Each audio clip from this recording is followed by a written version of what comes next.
এই সানডে আমরা বেরিয়ে পড়লাম ইনফিনিটি পার্কে যাওয়ার জন্য।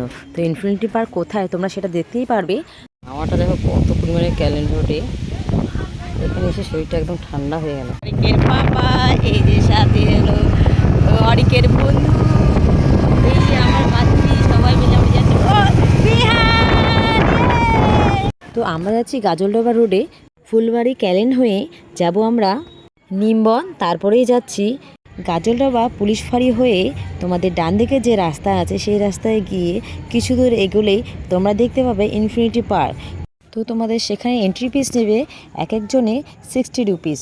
আর তোমরা যদি এক্সট্রা কোনো কিছুতে উঠতে চাও সেটা আলাদা আলাদা রেট। সুইমিং পুলে টিকিট করলে সেখানকার টিকিট 450 টাকা করে এক একজনের। বাবান আর বাবানের বন্ধু এখানে এসে তো ভীষণ খুশি, ওরা দেখে অবাক, এত সুন্দর জায়গায় এসেছি বলার মতো নয়। বিশেষ করে এই সুইমিং পুল দেখে ভীষণ খুশি ওরা দুজনে।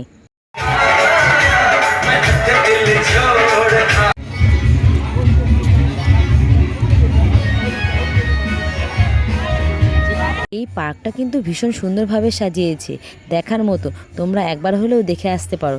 তারপরে আমরা চলে এলাম গাজলডোবা, কারণ এখানে এসেছি পাশেই তো গাজলডোবা, গাজলডোবা না ঢুকলে হয় বলো? তো তার জন্য আমরা প্রথমে ওখান থেকে চলে গেলাম গাজলডোবায়। তারপর গাজলডোবায় ঢুকে ওখানে চিংড়ি পকোড়া খেয়ে দিয়ে তারপরে চলে এলাম আমরা বাড়িতে। তো আমাদের এই সানডেটা কিন্তু ভালোই কাটলো, তোমাদের কেমন কাটলো একটু জানাবে। তো দেখা হচ্ছে নতুন একটি ভ্লগে তোমাদের সাথে। তো টাটা, বাই বাই।